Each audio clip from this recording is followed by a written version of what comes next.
Today we visit our neighbors at the Bonduel Archives. Let's go inside to learn more about the caretakers of family and local history here in Bonduel. Now inside, I have the pleasure of speaking with the president of Bonduel Archives, Mr. Bob Wendt. We have a vast amount of family histories. All these files cabinets are full of family histories, church histories, cemetery records. We have just all kinds of stuff. It's amazing. Families come in and have no idea that we've got all this kind of stuff for genealogy and looking stuff up from the past. So it's a place to come for anyone to learn more about not only their family history, but if you have a business here in town, a lot of school records as well. So let's take a little tour of the archives so people can get to know more about it. Okay, let's walk this way. And this is the area pioneers. Tell us more about some of the forefathers of Bonduel. Well, you can see a lot of these names are still current, today, Grafs and Zostros and Genkes and Neitzel's. And so these are all the original ones, and most of them came over like from Germany and started these farms and things around here that we all got started. Through the next room, now I'm with Connie Cookstorff. She's a local Shawano gal, but has roots in Bonduel now, and you are part of the newsletter, which is really exciting. Yes, we have quarterly, we put out a newsletter. It's called The Historian.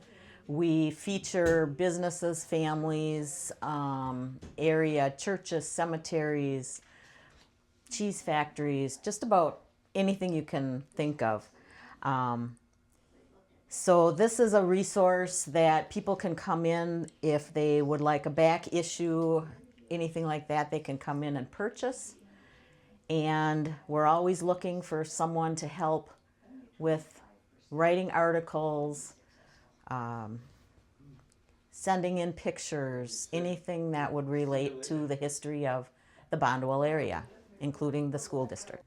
Lynn is another board member here at Bonduel Archives, and you had a very interesting story. You love to hear family stories, and then you research for them and put writings together. Well, a gal wrote, sent a letter here from Milwaukee saying her dad was a teacher at a one-room school in Briarton, and she wanted to know if it still existed. She wanted to know what she could find out about it, and we have the file here. And the girls got it out for me, and so I wrote down a whole bunch of things and refined it, came back a few days to do that, and taped it all up for her and mailed it to her, and she was just delighted. The school no longer exists, but I talked to some former students who were there while her dad was teaching and just got a few little snippets, like when the chocolate milk came once a week, everybody was all excited because there was no refrigeration and they had to drink it right away. And they had their best sack lunches with no refrigerators and all that kind of thing that we realize we forget how lucky we are. Right, and we don't want to forget these stories. These are a part of our culture, a part of our family and local history. So thank you for taking the time to do that. If your family, if you have a story that you want more information on, Lynn is your gal, and it sounds like this is a great place, if you're in your retirement, that you have some free time to come and help out, because we really need this to continue. So thank you, Lynn. You're welcome. Thank you very much. We have a piece of furniture here that came from the very first Bonduel post office. You can kind of see the little pigeonhole things. I don't know if that was all they had at that time, but this is from the very first post office that was donated to us here a couple of years ago from the Westfalls. And it was in their building at one time. We also have a thing on all these different pictures from the fun things that Bonduel did. They had quite a few musical. We had several different bands, the Legion and the churches, and there were all kinds of musical groups back then. Let's head upstairs for more of the archives. Several rooms upstairs. You can see a lot of these old books. These are a lot of school records, Connie.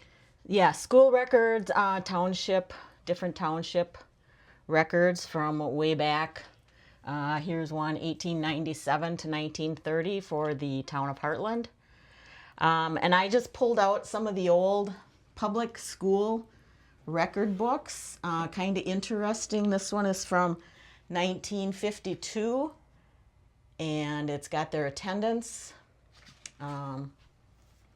So everything was, of course, handwritten. There were no computers back in those days. Right, so come into the archives and you can see if Grandpa, old Grandpa was a good boy back at Bonduel School. Yes. Up yes. here, there is a lot of records, a lot of books, but as you can see, we still kind of need some help. We have some old air conditioners, so we're looking for a new air conditioner. Anyone's got one laying around, as well as some of the more outdated computers. We need new computers, new scanners, toners, to keep these records going. Also, monetary donations are always appreciated to keep the lights on, to also Yes. get new programs for the internet and these programs that cost some money. Yeah, we need to get into the digital age. We don't have anyone that's really familiar with how to do that, or feels comfortable doing it. So anybody that would be interested in developing websites, getting us more visual, I guess, out in Marketing, there, and yes. the social aspect of things would be So great. it's preserving the past. We always want to keep these old books, which are very valuable, but we need to transition and keep them safe for the future going forward with the digital.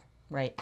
Back here in the hallway upstairs, we have all these old high school alumni photos. Tell us more about it. Well, these are all pictures that came out of the annuals back when these people graduated. And we've got quite a collection of them, which are really interesting, especially for class reunions. And I heard you were in there, Bob. Show us. Well, that's the class of 57. I haven't changed a bit. Looking good, Bob. And was the Bonduel Bears always the Bears? As far as I know, they were always the Bears. We've seen the whole building, upstairs, downstairs. Again, want to invite you to come and explore it yourself. But Connie, I wanted to see if you had any family records for me, the Bartz family. I think we do. Okay, let's take a look. So, right here, we have the Bartz. Bartz. And right on top are my beloved grandparents, Irvin Bartz and Lois Bartz. So even though we're both Shawano gals, there are records from a wide range area here, the Bonduel School District, but you never know, even Shawano folk. Again, thank you for maintaining these records, not only for me, but for future generations, because we want to never forget where we came from. Bonduel Archives.